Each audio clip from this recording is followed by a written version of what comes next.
Hello दोस्तों, नमस्कार। कैसे हैं आप सभी। आशा करते हैं आप लोग स्वस्थ होंगे और मस्त होंगे और आपकी फिजिकल की तैयारी बहुत अच्छे से चल रही होगी यूपी पुलिस कांस्टेबल के लिए। आज का वीडियो जो रहेगा वो डीबीपीएसटी से रिलेटेड रहेगा और ये वीडियो वही लोग देखें जिनका नाम डीबीपीएसटी के लिए आया है। बाकी लोगों को देखने का कोई मतलब बनता नहीं है। बाकी लोगों के लिए भी वीडियो जो भी आएंगे वो आपकी आगे की तैयारी के लिए आएंगे। जो भी आपके रिलेटेड एग्ज़ाम लगे हैं कंपटीशन के, चाहे वो आरपीएफ कांस्टेबल का हो या और बहुत सारे एग्ज़ाम हैं यूपी ट्रिपल एससी से रिलेटेड, उनके भी वीडियो हम थोड़े दिन बाद शुरू करेंगे। जिसमें जो है यूपी ट्रिपल एससी को देखेंगे आर.एन. कटियार लेखपाल साहब। उन्होंने जिम्मा संभाला है कि यूपी ट्रिपल एससी का कोई भी एग्ज़ाम होगा तो उसको जो है कवर करेंगे वो, क्योंकि ऑलरेडी उनको बहुत अनुभव है और यूपी ट्रिपल एससी से ही सेलेक्टेड हैं और साथ में जूनियर असिस्टेंट वगैरह बहुत सारे उन्होंने एग्ज़ाम भी निकाले हैं और सीजीएल भी इस बार में सेलेक्ट हुए हैं। ठीक है, तो उनकी जिम्मेदारी बनती है कि कुछ न कुछ बच्चों को ज़रूर जो है मोटिवेशन दें और साथ में प्रोत्साहित करें और कुछ कंटेंट जो उनसे हो सके वो अवेलेबल कराएं। ठीक है, टेलीग्राम पर। जिन्होंने टेलीग्राम नहीं ज्वाइन किया है वो लोग टेलीग्राम जरूर ज्वाइन करना और उसकी लिंक हम जो है पिन कर देंगे। और चैनल पर अगर आप पहली बार आए हैं तो चैनल को सब्सक्राइब भी कर सकते हैं। और कल की जो नोटिस आई थी, कुछ दिनों से मैं 2-3 दिनों से थोड़ा बाहर था, इसलिए मैंने कोई भी वीडियो नहीं डाल पाया। और कल जब नोटिस आई मैंने टेलीग्राम पर अपडेट किया, उसके साथ में एक शॉर्ट वीडियो भी यूट्यूब पर डाल दिया था। उसके बाद में मुझे आज लगा कि इस पर एक वीडियो करना चाहिए। कुछ पॉइंट, कुछ अच्छी बातें हैं जो आपको बतानी चाहिए। देखो, एक तो सबसे बड़ी बात है, आपका एडमिट कार्ड जो है वो 16 दिसंबर को आएगा। ये बात टेलीग्राम पर मैंने 2-3 दिन पहले ही बता दी थी कि आपकी 15 तारीख के आसपास ही नोटिस आ जाएगा और 15 तारीख हुई नहीं, 13 तारीख को ही आपका नोटिस आ गया कि आपके एडमिट कार्ड जो है 16 दिसंबर को जारी करे जाएंगे और 26 दिसंबर से आपकी जो है डीबीपीएसटी शुरू हो जाएगी। ठीक है, और 26 से ही शुरू होगा असली खेल, जहाँ पे आपके डॉक्यूमेंट और साथ साथ में पीएसटी का मतलब आपकी लंबाई और सीना और महिलाओं का वेट, ये सब कुछ देखा जाएगा। एक बहुत ज़्यादा कमेंट आया मेरे पास, क्या अपने ज़िले में डीबीपीएसटी हो सकती है, तो उस पर भी हम बात करेंगे। ठीक है, और सबसे पहले बात करते हैं आज की पेपर की कटिंग जो हम आपको दिखा रहे हैं। ये पेपर की कटिंग आज अमर उजाला ने छापी है। जो कल नोटिफिकेशन आया था भर्ती बोर्ड की तरफ से, ट्विटर पे भी जो उन्होंने ट्वीट किया उसके तुरंत बाद ही ऑफिशियल नोटिस भी जारी कर दी गई थी, तो उसको भी हम आपको दिखाएंगे। सबसे पहले आप ऊपर देखेंगे, सिपाही भर्ती 26 से होगी अभिलेखों की जांच और शारीरिक मानक परीक्षा। उत्तर प्रदेश भर्ती एवं प्रोन्नति बोर्ड करेगा आयोजन। हेल्पलाइन नंबर भी जारी किया है। ये हेल्पलाइन नंबर किस चीज़ के लिए जारी किया गया है, ये नंबर नीचे दिया गया है, यहाँ पे आप लोग देखेंगे तो ये नंबर दिया गया है। ठीक है, अगर आपका एडमिट कार्ड नहीं डाउनलोड हो रहा है, ठीक है, तब इस पर कॉल करके आप अपना जो है वहाँ से सजेशन ले सकते हैं और बहुत सारी चीज़ें और जिन पर हम अभी बात करेंगे। एक चीज़ और है, यही हेल्पलाइन नंबर पर कॉल करके आप वो भी चीज़ क्लियर कर सकते हैं। ठीक है, आप खुद कर लेना। ठीक है, यहाँ जब देखेंगे शुरुआत में तो स्टार्टिंग करेंगे, आरक्षी नागरिक पुलिस के 60,244 पदों पर सीधी भर्ती की लिखित परीक्षा में चयनित अभ्यर्थियों के अभिलेखों की जांच और शारीरिक मानक परीक्षा 26 दिसंबर से होगी। ठीक है, 1,74,316 बच्चे टोटल सेलेक्ट किए गए थे। ठीक है, और उसके बाद में जो है इन्होंने यहाँ पे दिया है कि इसका आयोजन उत्तर प्रदेश पुलिस प्रोन्नति बोर्ड, ठीक है, द्वारा सभी जिलों की पुलिस लाइन में किया जाएगा। इसका परिणाम भी परीक्षा के दिन ही घोषित कर दिया जाएगा। मतलब डीबीपीएसटी जिस दिन होगी उसी दिन आपको पता भी चल जाएगा कि आप डीबीपीएसटी में सफल हुए हैं या असफल हुए हैं। ठीक है, ये चीज़ तो पहले से भी थी कि जिस दिन आपका डीबीपीएसटी होता था तुरंत आपको पता चल जाता कि मैं फिट हूँ या अनफिट हूँ, वो तो तुरंत ही पता चल जाएगा। ठीक है, इसमें कुछ बताने वाली बात नहीं है। फिर आगे इन्होंने दिया है, यहाँ पे ये चीज़ देखेंगे, ये वाला जो मैं डार्क सर्किल कर रहा हूँ इसमें दिया है, सिपाही भर्ती की लिखित परीक्षा अगस्त में हुई थी। इसका कट ऑफ लिस्ट नवंबर में जारी हुई थी। दस्तावेजों का परीक्षण और मानक परीक्षा में उत्तीर्ण अभ्यर्थियों को जनवरी के तीसरे सप्ताह में शारीरिक दक्षता परीक्षा दौड़ के लिए बुलाया जाएगा। ठीक है, तो तीसरे सप्ताह का मतलब लगभग 20 जनवरी के आसपास जो है आपकी रनिंग शुरू होगी। ठीक है, तब तक डीबीपीएसटी इधर सब कंप्लीट हो जाएगा।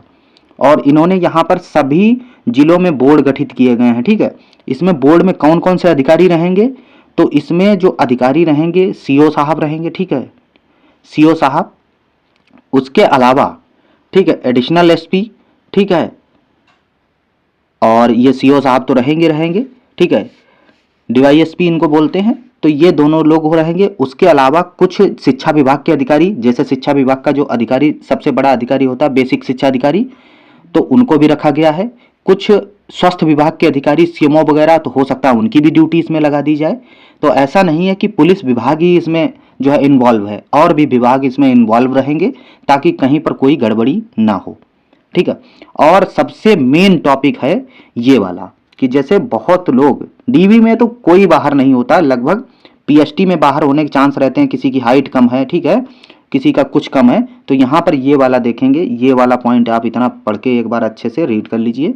यहाँ देखेंगे, यदि अभ्यर्थी अपनी शारीरिक मानक परीक्षा से संतुष्ट नहीं है तो वह उसी दिन अपनी आपत्ति अपील दाखिल कर सकता है। इसका निस्तारण करने के लिए बोर्ड द्वारा एक अपर पुलिस अधीक्षक को नामित किया गया, एडिशनल एसपी को, जो अपनी मौजूदगी में दोबारा परीक्षा कराएगा।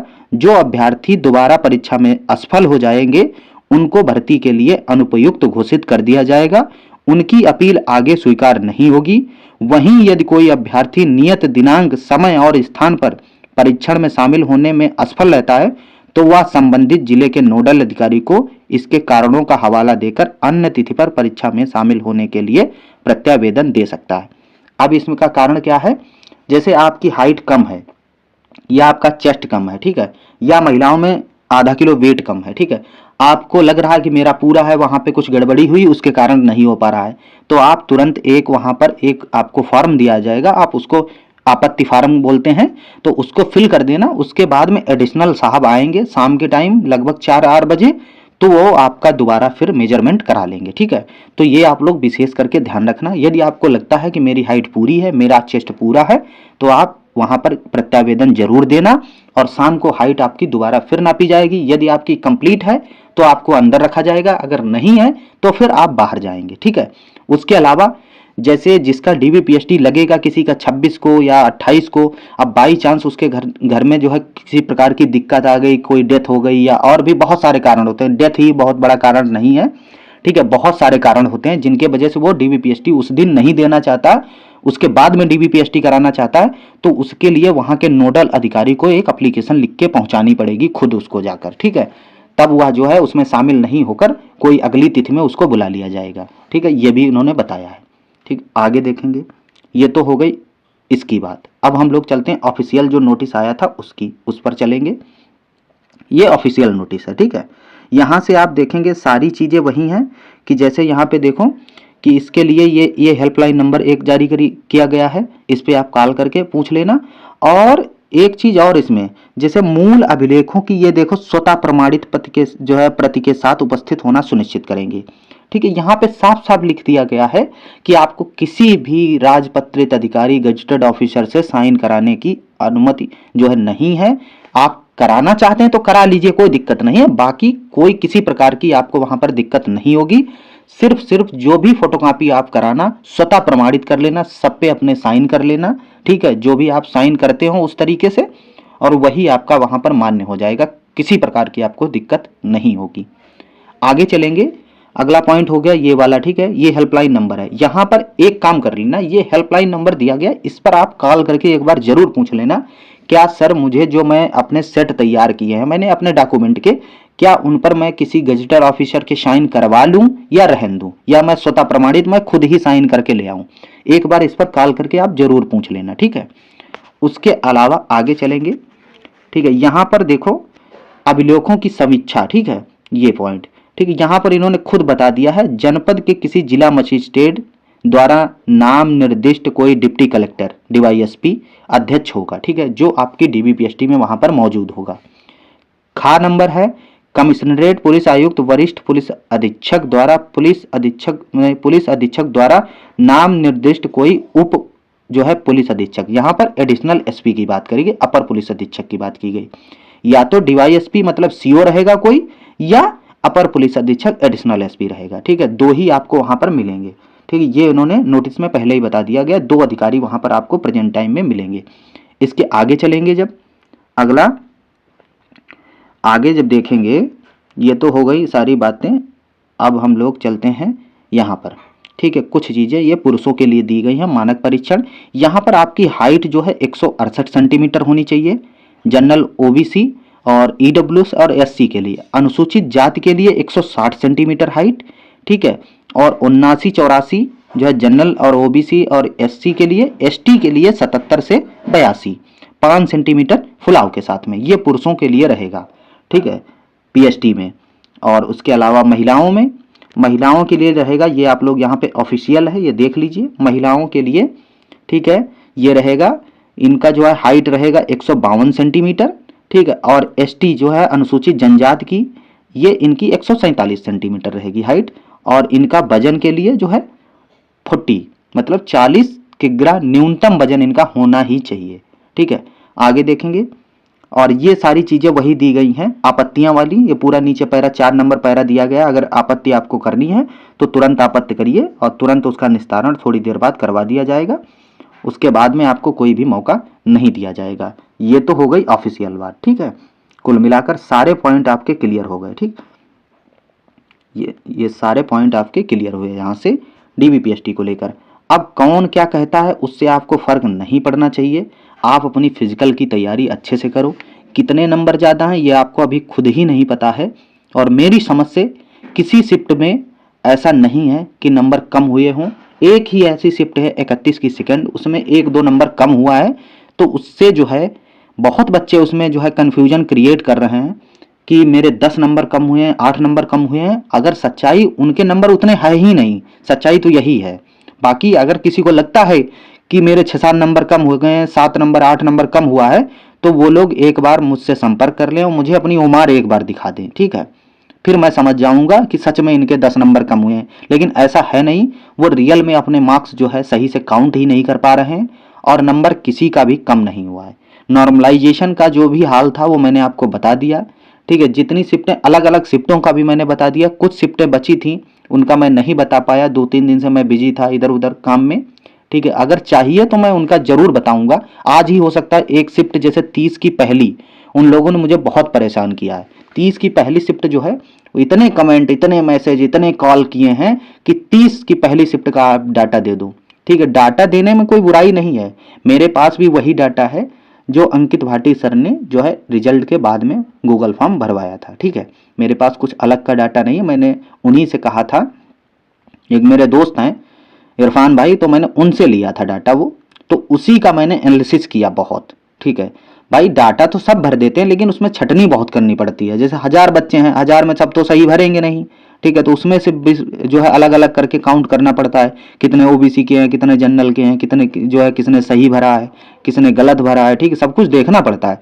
तो मैंने उसी का एनालिसिस करके एक एक शिफ्ट का जो है डाटा निकाला, नॉर्मलाइजेशन भी बताया कितना कितना मिला है, ठीक है। आपके मेरिट के लिए अगर आपको कोई डरा रहा है तो गलत डरा रहा है, आप अपनी तैयारी करो। 205 नंबर ओबीसी में, तब भी आप विधिवत तैयारी करो। 202 नंबर है, तब भी आप तैयारी करो, क्योंकि फाइनल का कुछ पता नहीं है। फाइनल तो ठीक है, जाएगी जितनी जाएगी वो अलग बात है, लेकिन आप फिजिकल की तैयारी ना करें ये तो फिर बहुत गलत बात है। आपको करनी चाहिए फिजिकल की तैयारी, चाहे आपके 2 नंबर ज़्यादा हों, चाहे 10 नंबर ज़्यादा हों। और फाइनल मेरिट मैं बता चुका हूँ ऑलरेडी यूट्यूब पर, लगभग उसी के आसपास ही रहेगी। मैंने बता दिया, एक वीडियो पड़ा है चैनल पर, अगर आप संतुष्ट होना चाहते ही हैं तो उसको देख लेना जाकर, जो है यूट्यूब पे एक वीडियो सर्च करना, फाइनल कट ऑफ जो है वो मैंने एक अनुमान दिया है, बाकी उससे कम भी कट ऑफ रह सकती है।